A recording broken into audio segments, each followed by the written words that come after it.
merci, Caroline, de nous accueillir chez toi. Parce que dans le fond, Caroline Klotz Design, Oui. c'est une entreprise que tu mènes de chez toi.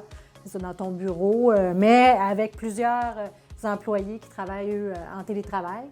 Un peu comme c'est la norme pratiquement maintenant. Là. Oui, bien merci à toi aussi ou à toute l'équipe d'avoir pensé à nous pour ce beau projet-là. Là. Ça fait plaisir. Oui.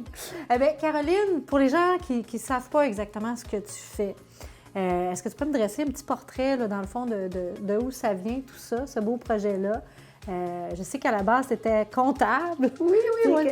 C'est à des années-lumière de la créativité de ce que tu sembles déployer maintenant comme effort. Donc, c'est quoi? Qu'est-ce qui t'a amené à faire ça? Bien, c'est ça. Dans le fond, là, Caroline Klotz Studio, c'est un petit studio. On offre des services en aménagement intérieur, design d'intérieur, soit des projets corporatifs, des projets commerciaux, résidentiels. Puis c'est ça, j'ai commencé en comptabilité, j'ai même étudié, j'ai été contrôleur d'hôtel à Sherbrooke. J'étais vraiment rendue loin là-dedans, mais quand j'ai eu mes enfants, ils étaient jeunes. Alors là, c'était l'équilibre travail-famille qui est très différent d'aujourd'hui. Là. Ouais. Fait qu'à ce moment-là, j'ai fait le choix de dire, bien, je vais faire un emploi à temps partiel, je vais faire ça. C'était une passion que j'avais depuis longtemps. J'ai dit, je vais faire ça un peu, puis je vais voir où ça développe pour pouvoir passer plus de temps avec mes enfants. Puis finalement, avec les années, ça s'est vraiment fait boule de neige. Puis maintenant, je suis vraiment à temps plein en design d'intérieur. Oui. C'est vraiment avec des deux mondes. employés, oui, c'est vraiment deux mondes, littéralement. Mais au moins, tu sais compter. Alors, oui. Ça me sert à tous les jours. Puis ce côté structuré-là, c'est quelque chose que j'aimais aussi. Tu sais, des fois, on dit les gens, soit que tu es structuré ou tu es créatif, mais je pense qu'on peut être les deux. Oui. Parce que j'aime beaucoup, j'ai beaucoup aimé la comptabilité. J'aime ça, les choses qui sont bien placées, qui est là. Fait que c'est sûr que tout ce qui est structuré, mais le côté créatif, ça a vraiment apporté comme un bonifié tout l'ensemble. Puis là, tu étais toute seule au tout départ, puis tout ça, puis à un moment donné, ça a pris de l'ampleur. Et là, tu t'es adjoint des gens pour venir travailler avec toi. Oui. Ben, dans le fond, qu'est-ce qu'ils font exactement? Ouais. Bien, c'est ça. Dans le fond, avant, j'étais toute seule, des années d'intérieur, j'avais des plus petits projets, mais là, on a commencé à avoir des projets commerciaux qui étaient un plus grande envergure. Fait que là, on s'est joint dans l'équipe à des professionnels. J'ai un technologue super gentil qui travaille avec nous. OK. J'ai aussi ma belle-sœur qui, elle, fait toutes les 3D, tout ce qui est développement de perspective. Puis, on s'adjoint aussi de service, je collabore avec une architecte avec qui je fais plusieurs projets. Fait qu'on a quand même une équipe multidisciplinaire qui peut faire plusieurs types de projets, mais on se greffe tous un à l'autre pour former, dans le fond, une équipe. Là. OK. Puis tes clients, tu dirais que je pense que tu es plus orienté vers des clients...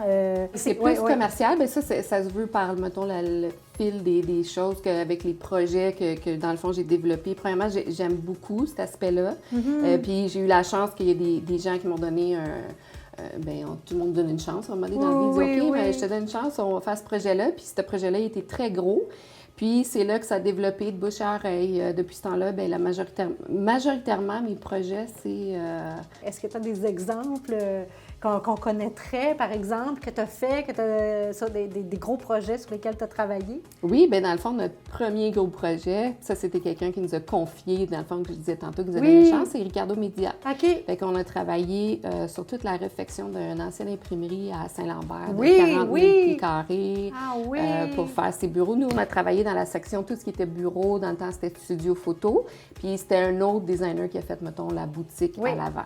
Mais ce projet-là, c'était vraiment un de nos plus gros qui nous a donné une chance pour ça. Puis après ça, bien, il y en a plusieurs qui ont découlé de tout ça. On a fait des labs, des genres de labs collaboratifs pour AgroPure. On a travaillé aussi. On est en train de faire un projet en ce moment à la ville de Chambly. Ah oui? Ça va sortir l'année prochaine. Puis on peut-tu en parler ou on n'a pas le droit encore? Ah oui, non, on peut en parler. C'est entamé, la construction va commencer. Est-ce que vous avez des labs là aussi? Non, ça c'est pour le bureau des services des finances. Puis ça, dans le fond, c'est un peu, ça rejoint un petit peu tes anciennes chambres de... Oui, mes chambres de commerce et tout ça, parce qu'ils m'ont retrouvée par l'achat local, tu sais, dans le fond, avec la chambre de commerce et tout ça. Parce que là, plusieurs ben, dans le fond, presque tous mes projets étaient plus Montréal, puis là, ça commence à être plus Rive-Sud avec ça. Là. Je sais que la ville, la mairesse elle-même, épouse des valeurs, des co-responsabilités et tout. Le patrimoine également, qui est tellement riche dans la région. Est-ce que c'est quelque chose que toi, t'embrasses toi-même comme Oui, comme oui. valeur? Puis ça, c'était, dans le fond, ça, c'est quelque chose que nous, ici, ben, aussi moi, personnellement, tout ce qui a rapport au patrimoine, l'histoire, c'est quelque chose qui vient me rejoindre énormément. Fait que le projet de Chambly, c'est un peu un projet chouchou dans ce sens-là. C'est que le bâtiment, il y a quand même une âme, une histoire qui est là. Fait que c'est sûr qu'au niveau de la création, quand on a pensé au bureau, puis les espaces, comment ils devaient travailler avec toutes les nombres de personnes, bien, de respecter le plus possible le cadre bâti, puis quand on faisait des changements, d'essayer de bonifier ça pour que ça reste un ensemble, dans le fond, qu'il y ait une ligne directrice qui demeure là, puis qu'on sente encore cette histoire-là, même en rafraîchissant le décor ou en refaisant le design. La pandémie est arrivée, puis, tu sais, moi, je me souviens à l'époque, juste avant la pandémie, je parle de mon équipe et moi, on se disait, hey, ça serait donc merveilleux que ce soit toute de l'air ouverte. Tu sais, c'était la mode, là, que tout le monde, on voulait abattre des murs. Puis finalement, on ne s'est pas rendu jusqu'à le faire, mais c'est vraiment, on était tout près de, puis on ne l'a jamais fait. Bien, c'est une bonne chose. Ben oui, c'est une bonne chose. Bien, tout évolue, dans Oui. le fond, c'est ça, parce qu'il y avait un concept quand les bureaux ont commencé à, dans le fond, changer, mais ça vient tout avec la génération plus jeune qui s'en vient sur le marché du travail. Fait que ça bouscule dans une bonne façon, moi, je trouve, toutes les anciennes façons de penser hiérarchiques qui est structurées. Fait que ça bouleverse un peu tout ça, puis au début, bien, c'était comme un choc, fait que les bureaux se sont ajustés, on dit, OK, on fait tout à air ouvert, ça va être collaboratif, sauf que après avoir implanté ça un peu, les gens se sont rendus compte que, bien, finalement, c'est pas tout le monde qui travaille bien comme ça, puis il y a des tâches à chacun dans n'importe quel métier, qu'il faut que ça soit plus concentré, plus appliqué à ce que tu fais, puis il y en a d'autres que c'est plus social. Fait que là, à ce moment-là, bien, en ce moment, les bureaux, c'est vraiment en train de changer pour créer plus des pochettes, vraiment des différentes zones où les gens peuvent se retrouver, puis travailler, puis être dans le fond, efficaces au travail. Là où eux se sentent le mieux. Oui. Puis même une journée, tu peux décider que tu as besoin d'être totalement concentré à ton affaire.